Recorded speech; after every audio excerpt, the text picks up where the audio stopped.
Ladies and gentlemen, you are listening to the MoonKast, 8th episode, 8th edition.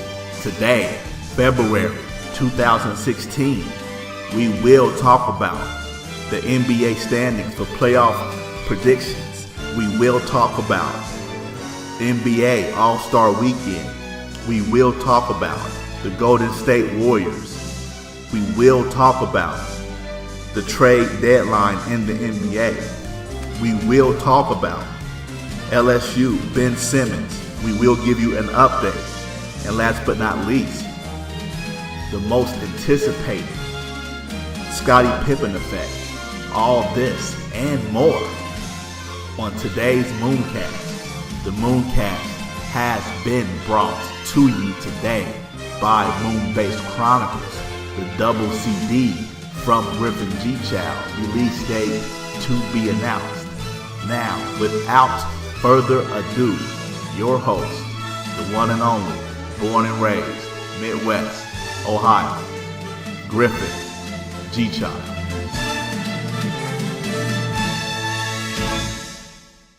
Ladies and gentlemen, women and gentle germs, this is the one and only Griffin G. Child, and I am back in business with a brand new MoonKast.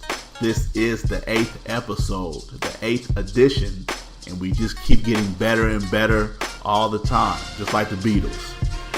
Today's show, February 25th, 2016, this will probably be the best show yet. So I am glad that you have decided to tune in and listen for today's updates and today's news. Due to the size and length of today's show, the show will be broken up into two parts. There will be a part 1 and a part 2.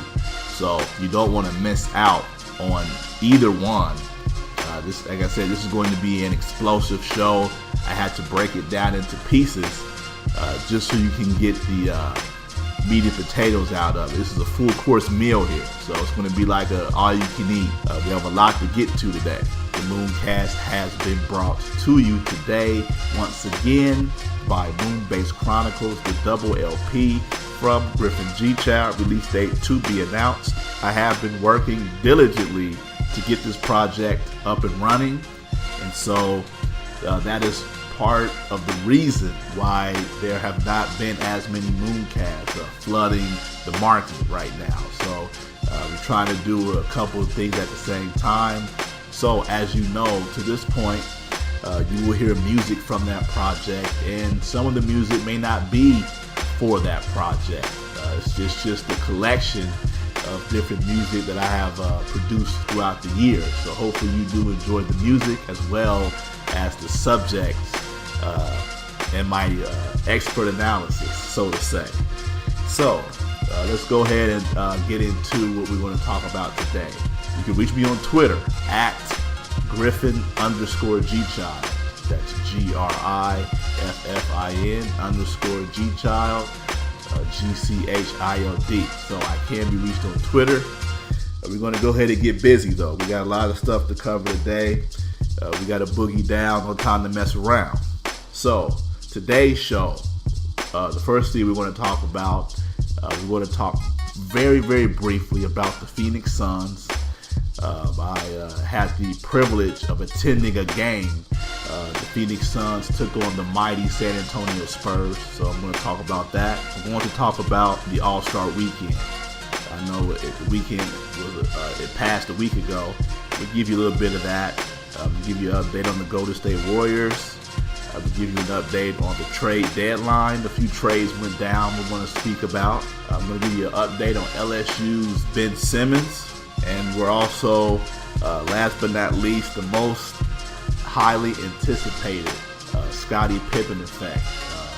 I promised I was going to talk about that. But we want to get into that in the last part of the show.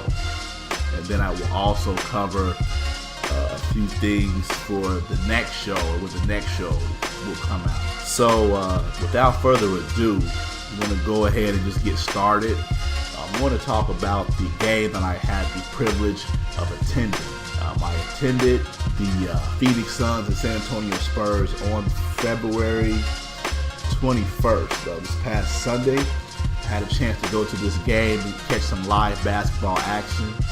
So I had a chance to see crisp, precise ball movement on one end, and I had a chance to see sloppiness, uncertainty, and turnovers on the other end. So looking at the San Antonio Spurs, they did not play with Kawhi Leonard. Kawhi Leonard didn't play.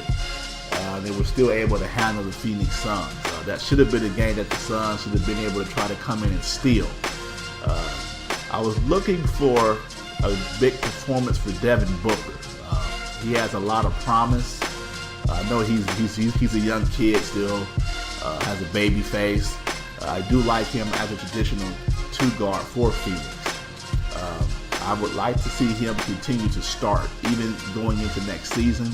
I would like to see Brandon Knight be the sixth man off the bench, and I'd like to see Eric Bledsoe start at the point. And I would also like to see TJ Warren start at the small forward. Depending on how this draft goes and whoever they're able to pick up, that might change a few things. The Phoenix Suns, they fired their coach. They fired Jeff Hornacek. I do not believe it was Jeff Hornacek's fault. They don't have enough dominant low post scoring. They were very impressive. They had a very impressive performance out of Alex Len, the big man for the Phoenix Suns. He had 23 points in that game. I believe if he could continue to develop and turn into a solid 15-8 or 17-8 guy, I think he will kind of help. They need somebody to score in the low post.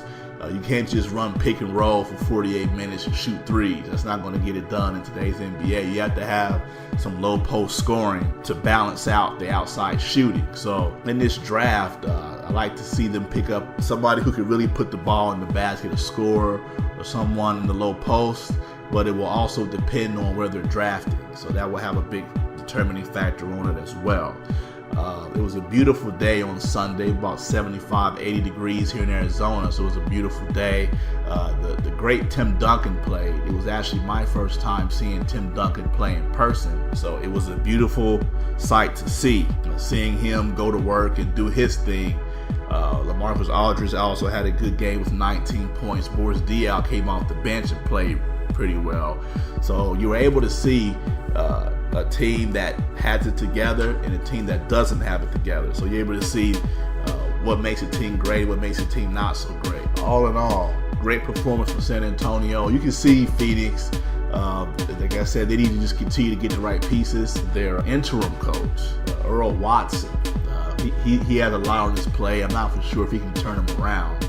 They haven't won much since he took over, just like they haven't won much with Hornacek.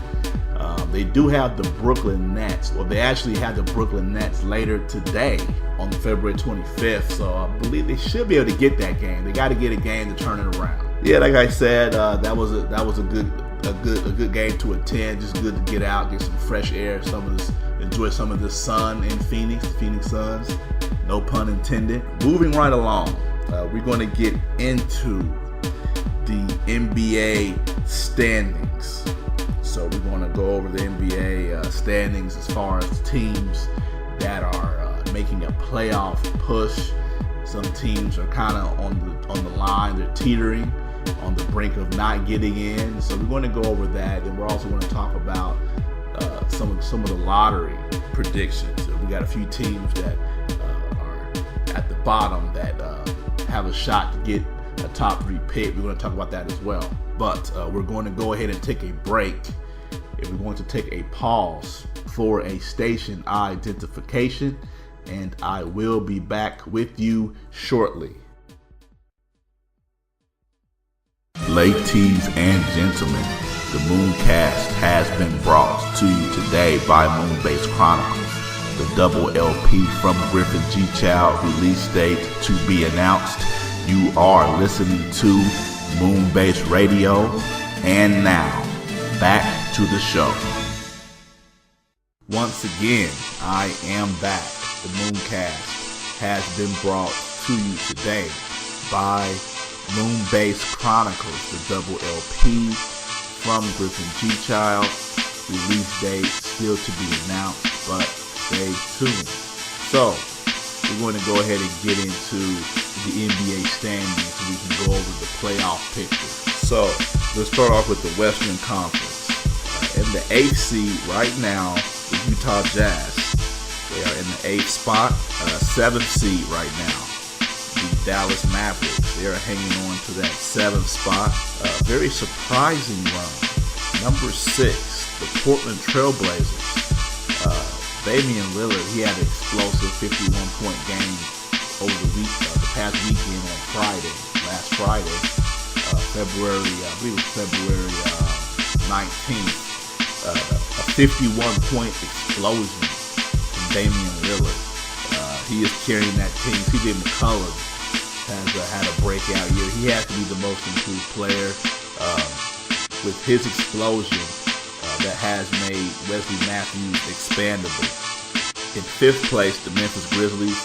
The Memphis Grizzlies was dealt a devastating blow when Marc Gasol had to have season-ending foot surgery. So it's going to be interesting to see how they can hold on to that playoff spot. If they're going to fall out, or can they hang in there? Maybe with him out, maybe it might make them actually speed up and play faster, but it's going to be interesting to see.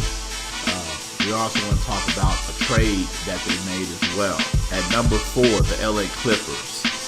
The LA Clippers, everybody knows Blake Griffin. He got into a fight with a staff member, the equipment manager at a restaurant.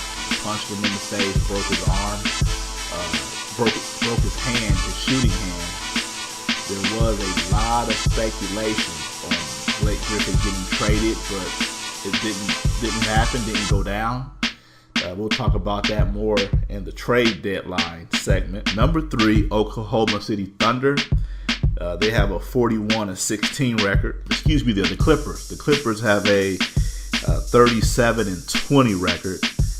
Memphis has a 33-23 record. Dallas is 30-28. Portland's 30-27. So we apologize. Didn't mention their records. So we're going to pick back up. OKC, they're 41-16. They had a bad loss on Sunday against the Cleveland Cavaliers at home, where the role players just didn't show up in that game. The Spurs, they are steamrolling still, 48-9. They had a nice win against Sacramento tonight. We'll get into that score. And Golden State, they're 51-5. They had a real close competitive game against the Miami Heat. The Miami Heat, I felt like they could have forced overtime, but they made a couple of crucial mistakes on defense. And I will talk about that shortly as we get into the scores of the night. So going to the Eastern Conference, the Charlotte Hornets 29-27, Atlanta Hawks 31-27, the Bulls in the 6th spot 30-26. Indiana Pacers 31-26, so they're kind of flip-flopping. The Miami Heat 32-25 at the 4th spot. At number 3 is Boston 33-25. Number 2, Toronto 38-18, and the Cleveland Cavaliers, they are 41-15 with the top spot. Chris Bosh, he's had some issues with blood clots. He actually has an issue with the blood clotting in his calf, and he is expected to probably miss the rest of the season. That will most definitely hurt Miami Heat's chances of making a serious playoff run if he isn't able to go. Let's go ahead and get into that game tonight. There was a play in that game, the Golden State Warriors and Miami Heat, where Hassan Whiteside blocked Draymond Green's shot, but Steph Curry was able to recover the ball. And one of the main things is that big men are kind of they're taught and trained to protect the paint and not give up the layup. But with Golden State, they basically changed the rules on that. So most big men aren't comfortable coming out to the three-point line because they're afraid that they'll get blown by or get embarrassed. So Hassan Whiteside should have switched over and stepped out on Curry to try to block that shot. That probably would have threw the shot off, maybe or maybe not. But that was a dagger that Miami Heat gave up that game with by letting Curry get that shot off. But you have to be very disciplined, because I believe any team in the NBA can be beat, but you have to be very disciplined to beat the Warriors. You can't make a lot of mistakes against them. You have to be on top of your A game. They'll chew you up and spit you out, but they can be beat. But that was a play in that game where if Hassan Whiteside would have stepped out a little bit further, maybe Curry does blow by. I'd rather give up the layup than the three. Golden State, there's an exception to the rule. Most cases, you rather give up the three than the layup, but with them, you rather give up the layup than the three. So with Whiteside stepping out, if Curry does blow past him, somebody else needs to step up. So it was a tough loss for the Miami Heat, but a gritty, grind-out win for Golden State. Let's go ahead and let's just talk about Golden State real quick, because I was going to give you an update on them anyway. 75 points between Curry and Klay Thompson. They have a 51-5 record. They just need 22 more wins to beat the Bulls record. So they have to go 22-4 to beat the Bulls record. They may be able to get it. It just depends. I have to see where they're at when they get closer to 65 wins. But I think it'd be an incredible, great feat. Of course, I did grow up a Bulls fan, but I do understand that records are meant to be broken. So if it's broken, I'm fine with that. I understand that. So it will be nice to see. They're rolling right along. Like I said, I think the key is the pick and roll defense. And I think a player needs to be able to, they have to step out on that screen. And you're just not used to guarding somebody that far out, but Curry can hit those shots. So he just changes the whole perception of how you play defense that far out on the perimeter. Let's go ahead and switch gears a quick bit. We're going to talk about some of the teams at the bottom. Looking at the Eastern Conference, you have Philadelphia with an 8-49 record. They have the worst record in the NBA. Brooklyn is 15-42. Their pick is going to Boston. Boston, there were rumors to make a trade with Cleveland. We'll get into that in a few more minutes here. The Knicks have kind of fallen out of contention with a 24-35 record. I do feel like they should have got rid of Carmelo at the deadline, but like I said, we'll see this summer. Going to the Western Conference, the LA Lakers are 11-48. They have the second worst record in the NBA. Phoenix Suns at 14-43 have the third worst, and then you have Brooklyn with the fourth worst. So that Brooklyn pick right now is looking like a top 4, top 5 pick. Like I said, the Ben Simmons sweepstakes, he is the projected number 1 pick. We're going to talk about him a little bit later in the show. So the Minnesota Timberwolves, they have an 18-40 record. This is a team of the future here. I believe they do have a mini big three that they're forming with Zach LaVine, Andrew Wiggins, and Karl Anthony Towns. I'm not for sure about the coaching, but I believe they are forming a nice young core here, and it looks like they'll have a top 7 draft pick again this year, so they can add another player into the mix. So I believe after this draft that it's going to be time to start seeing a push for that 8th seed. I think Dallas is on the way down. I see Dallas falling out. They don't own their pick this year. I believe it goes to Boston. I think it may be top 10 protected, but other than that, Boston's going to get that pick. So I see Dallas falling out. Minnesota, Utah should be one of those teams that should be climbing up and into that spot. New Orleans, the Pelicans. Let's talk about them for a quick second. The Pelicans had a phenomenal outburst by Anthony Davis with 59 points and 20 rebounds on Sunday. He basically went berserk on Sunday, but he doesn't have a team around him. And so it's going to be crucial. I would keep Ryan Anderson, and they need to clear that team out. They need to build around. I would keep both of those two guys. Norris Cole was good off the bench. He's a rotation player, but they need a traditional two guard to come there.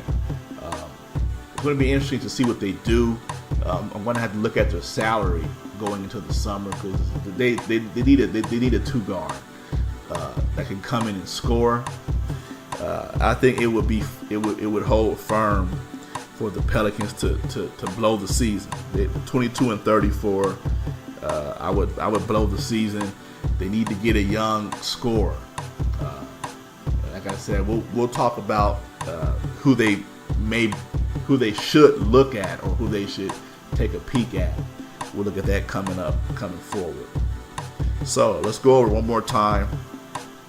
From the 8th seed to the top seed Western Conference, Utah number 8, Dallas number 7, Portland 6, Memphis 5, the Clippers are 4, OKC is 3, Spurs is 2, Golden State 1.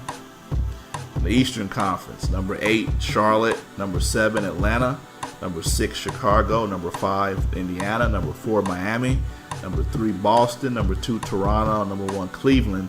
It's going to be interesting to see if Miami can hold on to that spot because Chris Bosh is going to be out. So that's going to be interesting to see. Detroit. I believe that Detroit can sneak up and get that 8th spot. They made a couple of trades. We're going to talk about that in the very next segment. So we're going to go ahead and take a break, though. We're going to take a breather. So all the listeners out there, you want to get yourself just step out, get a little fresh air or get something to drink, clear your throat, and I will be back with you shortly. Ladies and gentlemen, the MoonKast has been brought to you today by Moonbase Chronicles. The double LP from Griffin G. Child, release date to be announced. You are listening to Moonbase Radio, and now back to the show. All right, once again, I am back.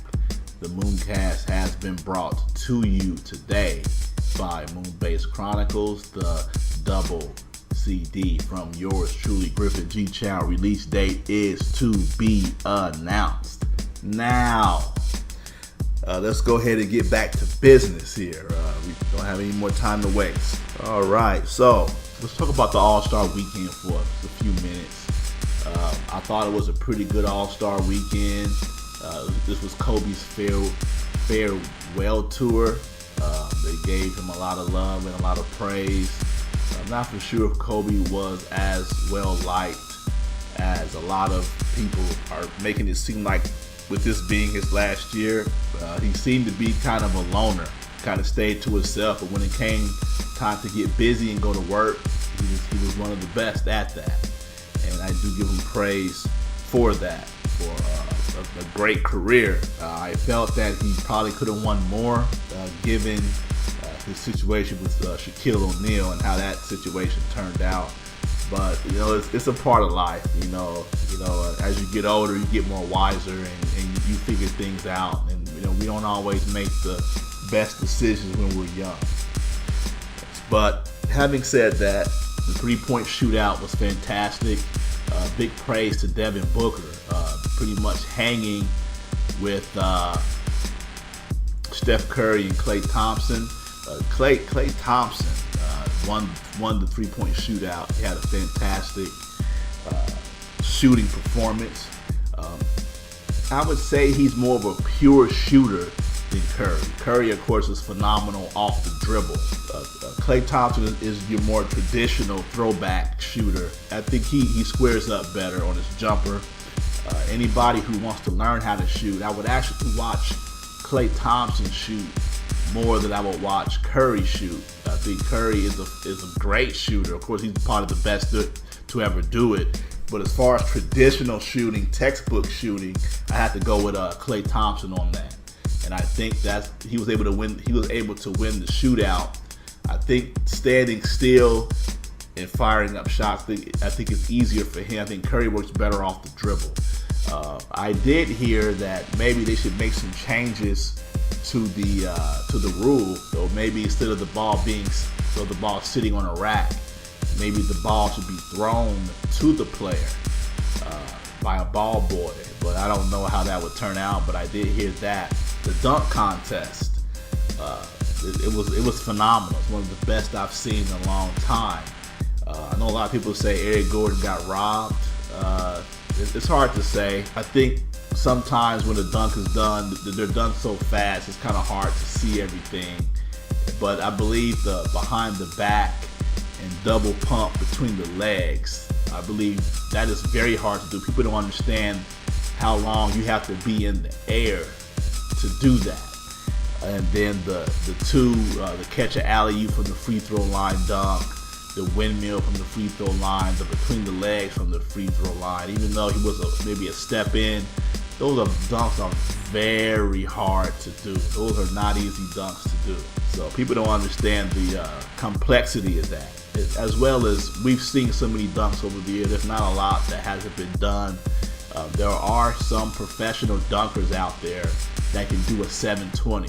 I've seen a 720 done, but those players aren't good enough to play in the NBA.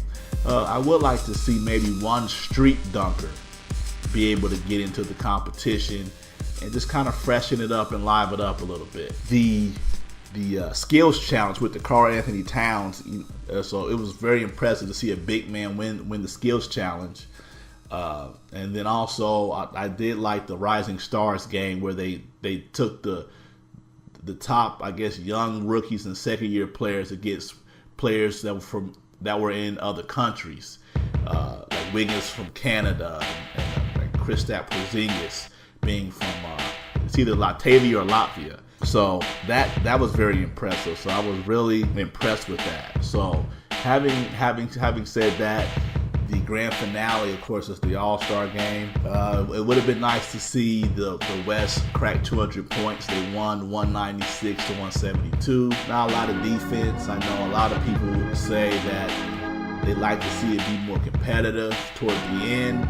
I would have liked that as well. But I'm going to come out and say this. I know everybody is riding the Stephen Curry bandwagon, but I do not believe that Stephen Curry is the best player in the NBA. He may be the best offensive player or the best scorer in the NBA right now. But I believe if you look at that game, when you take LeBron James out of that game, I don't think the East could win without LeBron James being in the game.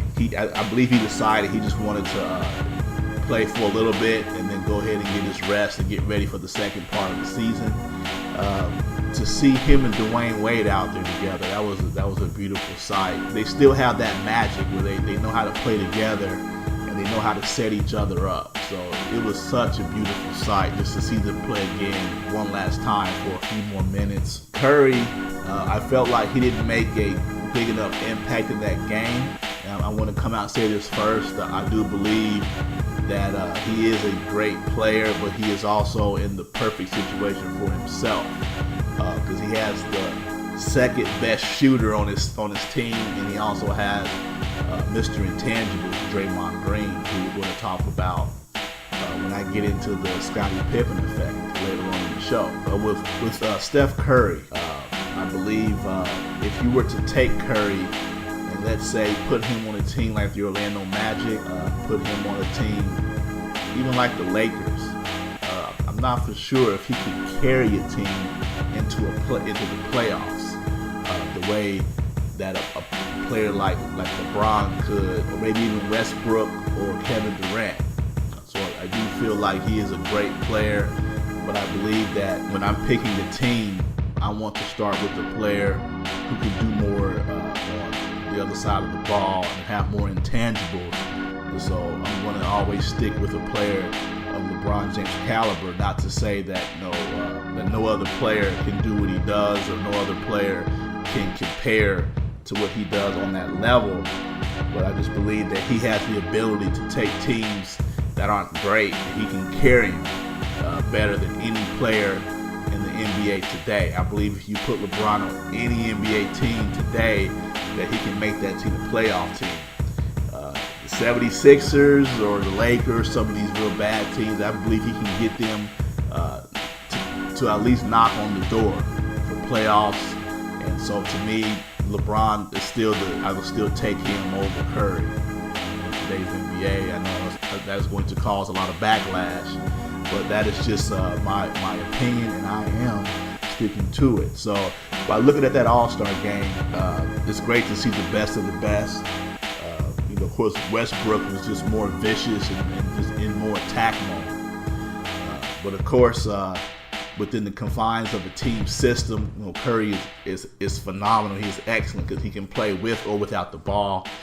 That was one of my knocks on Iverson during his playing days when Allen Iverson was with the 76ers. I don't think he can play without the ball or move without the ball and still keep the offense moving. So with that being said, let's go ahead and move on from the All-Star weekend, and we're going to talk briefly about the trade deadline. A lot of experts did not like the trade deadline. They said it was too dull or it wasn't exciting enough, but sometimes it's not about the blockbuster deal. Sometimes it's about getting the right player for fit or need.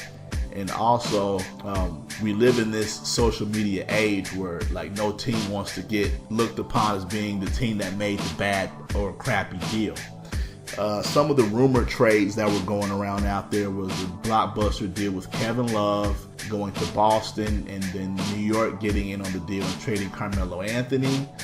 Carmelo Anthony has had knee trouble. He also wasn't playing defense. Cleveland plays a lot of ISO ball, so already with J.R. Smith and Kawhi Leonard, so I'm not for sure how Melo would fit in, but Melo is a scoring machine, and I do believe that LeBron needs more rest and that the team needs to be able to move on without him when he's on the bench. They need to be able to create offense for themselves. As you saw on Monday when LeBron James had a bad game of 12 points, Kyrie Irving and Kevin Love couldn't carry the load. So it was very disappointing in Kyrie and Kevin Love that they're not able to carry the load. I do believe that we're going to see what happens this summer. I believe that you could see Kevin Love get traded. I've heard some Blake Griffin rumors, Kevin Love, Blake Griffin. So I've heard a lot of rumors there. In my opinion, if Boston was offering the Brooklyn pick, I would have taken the Brooklyn pick with Jay Crowder and whoever else, because I believe that LeBron needs young players around him if he wants to try to win a championship. And of course, you don't want to wait on a guy for 3 to 4 years, but if you look at Andrew Wiggins right now, I am very impressed with Wiggins, and I do regret that trade happening. Some people look at Andrew Wiggins as maybe a Rudy Gay type of a player, but I would rather have Andrew Wiggins' young athleticism than just having Kevin Love stand in the corner and shoot three-pointers. So I would have liked to get that Brooklyn pick from Boston, but maybe they took that pick out of the deal and backed out. So that we'll never know. There was rumors of the Brooklyn pick to Philadelphia for Jahlil Okafor. I am a Jahlil Okafor fan. I like Karl Anthony Towns as well. I know people say Jahlil doesn't play enough defense, but the guy can score on the block. I like to see guys scoring on the low block. That's just what I like to see. So, well, let's talk about trades that did go down. The rumors, the speculation, that kind of gets overblown. Let's talk about the trades that did go down. The Cleveland Cavaliers, they traded Anderson Varejao to Orlando for Channing Frye, and they also traded Jared Cunningham. I was very disappointed to see Jared Cunningham go. I felt like he could have been a nice young piece that the Cavaliers could have kept. Anderson Varejao has spent his whole career in Cleveland, so it's kind of sad to see him go. Channing Frye, I believe he had around 12 to 15 points tonight in tonight's win against the Charlotte Hornets. And so it was nice to see him out there stretching the floor and helping out on the offense. So the Cavaliers, they did want another player that could stretch the floor so LeBron and Kyrie can penetrate and create shots, so on and so forth. Another trade that went down was Randy Foye going to Oklahoma City. I do think that is a decent trade. Andre Robertson, he has been banged up for the Oklahoma City Thunder, so I do believe that was a nice trade, just to have another player that can come in and score. Another trade, the Clippers traded Jeff Green. They traded for Jeff Green. Memphis gave up Jeff Green for Lance Stevenson. I don't believe Lance Stevenson is going to stick with Memphis. I believe they just wanted him so they can get his contract off the books pretty soon. The Clippers want to try Jeff Green at the small forward. They're in dire need of a small forward, which I will get into in a later segment. We'll see how it works. Doc Rivers picked up Josh Smith and Lance Stevenson, but he just wasn't able to get the both of them to work out with the team off the bench, so he traded both of them. Another trade, I think Detroit. Let's talk about Detroit Pistons. They made the biggest trade. They were able to get Tobias Harris for Ersan Ilyasova and Brandon Jennings. Tobias Harris is a guy who can play the 3 and the 4 spot. His contract is $64 million for 4 years, so he has a $16 million deal, which with the salary cap increase, that trade will look a lot better going forward. That's a big trade for them. They're trying to crack that 8th seed. They made a trade for Doncic Montejunas from the Houston Rockets. I believe that trade was rescinded because Montejunas was not able to pass his physical. So they were trying to add him in as a stretch 4, but I believe he was sent back to the Houston Rockets. Houston Rockets was trying to trade Dwight Howard. That did not work out. I don't want to get into all that speculation there as far as who they were trying to get and what they were trying to do. I'll just leave that alone for now. A few more minor trades. Kurt Heinrich was traded to Atlanta Hawks. I do like Kurt Heinrich. I think he is a very nice guard. Yes, he was traded, I believe, for some draft picks and not much. Markieff Morris was traded from the Phoenix Suns to the Washington Wizards for Chris Humphries, basically. Markieff Morris, he pushed his teammate Archie Goodwin. He threw a towel in Jeff Hornacek's face. Just a knucklehead. Made some mistakes. God bless him. Hopefully he turns it around. But right now, just pretty much a knucklehead at this point. So he was traded. He is a very gifted offensive guy. He can come in and score at the 3 or 4 spot. So Washington got him, and the Phoenix Suns get Chris Humphries. He's a good hustle player. He's been shooting the 3 ball this year, shooting from 3-point range, but doesn't quite have it all together yet. Going back to Detroit, the trade for Tobias Harris, I do believe that will be a nice fit for Detroit as they're trying to make a run. So they have Tobias Harris, Stanley Johnson, the rookie, who I like a lot. He's going to be out for about a week. He has some issues with his shoulder, so when he comes back, you're going to have Stanley Johnson, and also another one of my favorite young guys, Kentavious Caldwell-Pope. And you'll have Tobias Harris, Caldwell-Pope, Stanley Johnson. They're all 6'6", 6'7" guys and above, so it's going to add a lot of flexibility to the lineup. So you can actually play all 3 with Andre Drummond and Reggie Jackson. So it's going to add a lot of chaos and a lot of different flexibility for Stan Van Gundy, which, like I said, small forwards are gold in today's NBA. And like I said, I will get into that in my last segment. Like I said, the trade deadline, not that explosive, but those are, the trades that went down. I think Detroit made out the best. Orlando made out good as well because you move Tobias Harris and that frees up room for Aaron Gordon. He's very athletic, not able to shoot the ball yet, but that'll come in time if he continues to work on his game. So then Brandon Jennings will also add some stability at the point guard spot, when Elfrid Payton sits down. So they have to work on their shooting. They just don't have the shooting right now. Hopefully that'll come in due time.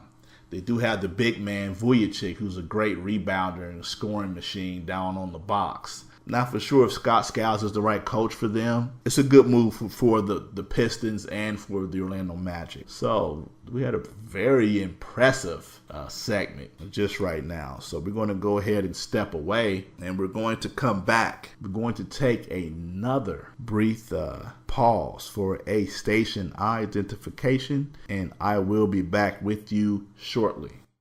Ladies and gentlemen, the MoonKast has been brought to you today by Moonbase Chronicles. The double LP from Griffin G. Child, release date to be announced.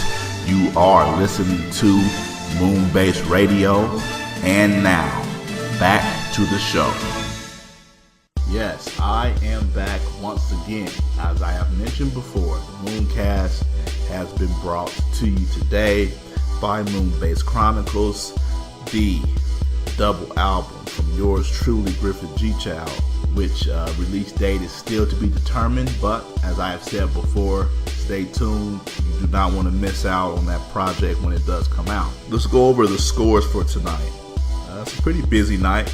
You had a lot of games tonight. Let's count them up real quick. You had 10 games tonight, so you're talking about 20 teams that's playing tonight. Let's go over the scores real quick. The Sacramento Kings lost to the Spurs 108-92. There were some questionable foul calls in that game. DeMarcus Cousins got fouled a couple of times. The referees didn't call it. But DeMarcus Cousins, he really gets out of shape. He really gets bent out of shape over bad foul calls, and he doesn't get back to play any defense. In Sacramento, they don't play any defense. I did like them to be an 8th seed just to make the first round fun and interesting for the Golden State Warriors, but they don't play enough defense, I don't think, to even get the 8th seed. I'm very disappointed. I do feel like DeMarcus Cousins, he's a phenomenal player, but it looks like he may be the type of guy who probably just won't get it until he's close to his 30s, maybe like Zach Randolph, or he probably just won't get it until he's the type of guy that is not the best player on the team. And so not for sure Sacramento can get anybody to play with him to be better, that's better than him. They did have a trade on the table where they was going to trade Custer Kufis and Ben McLemore for Pau Gasol. Maybe Pau Gasol would have helped him, but it's disappointing with him. He's a great player, puts up phenomenal numbers, but just doesn't have it all together upstairs. He's had a couple of 50-point games, 39-point games, so he can score the ball. He's phenomenal. He is the best big man in the NBA by far. And I probably have to say maybe Karl Anthony Towns or Brook Lopez. Now, Dwight Howard is probably one of the best defensive players, but as far as all-around big man, DeMarcus Cousins hands down is the best. Let's go ahead and move on. The Nuggets beat the Clippers 87-81.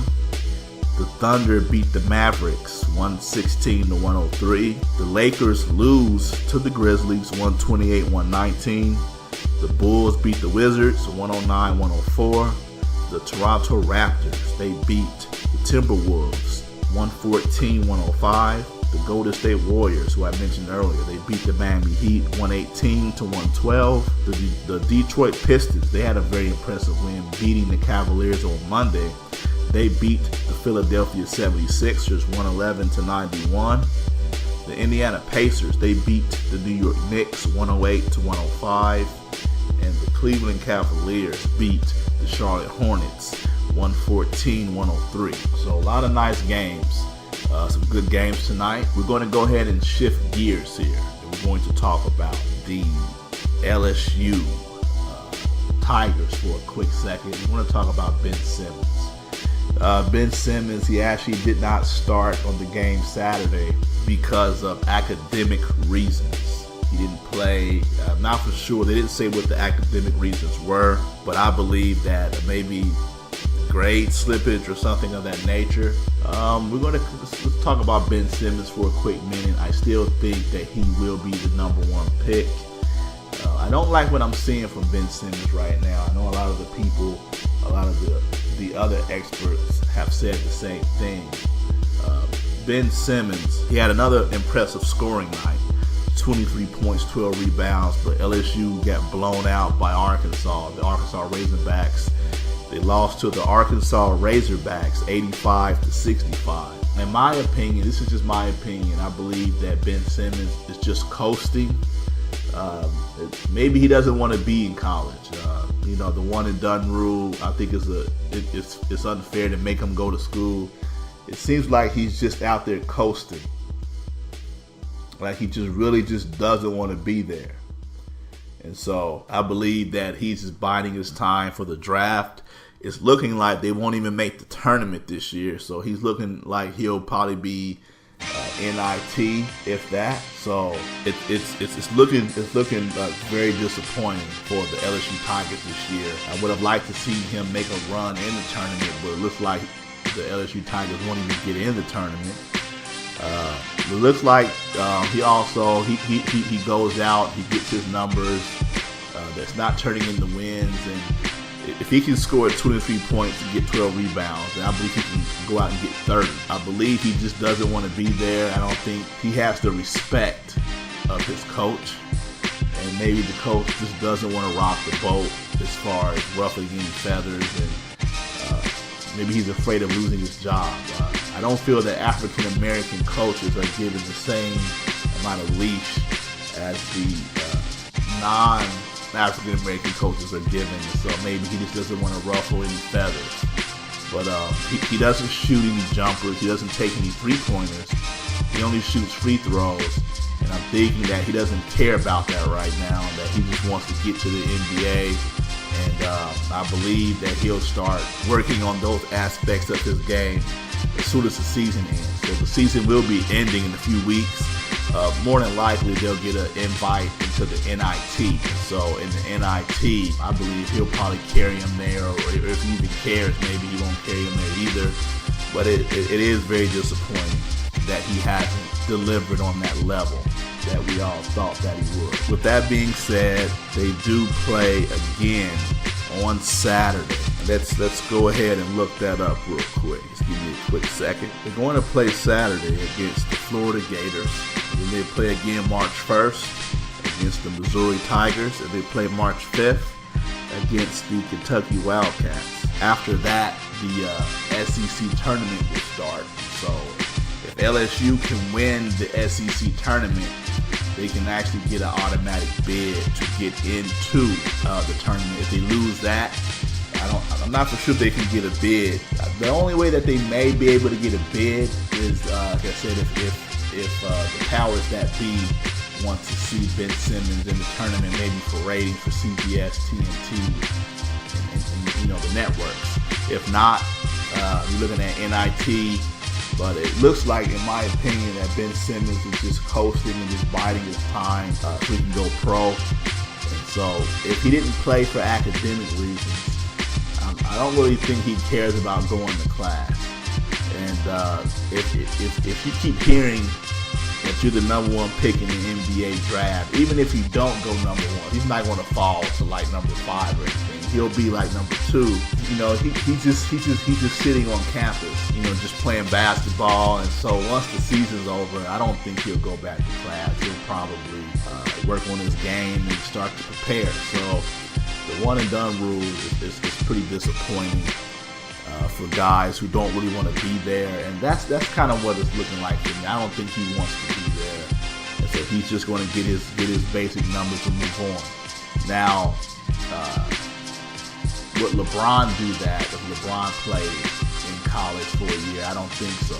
So I would not put him on LeBron's level. I still think he's beneath, but I would still take him number 1 regardless, because I think he's the type of guy that you can build around, and I'm going to talk about that in my next segment. So this will conclude part 1 of the MoonKast, the 8th episode, the 8th edition, and I am going to start part 2 with the most anticipated Scottie Pippen effect.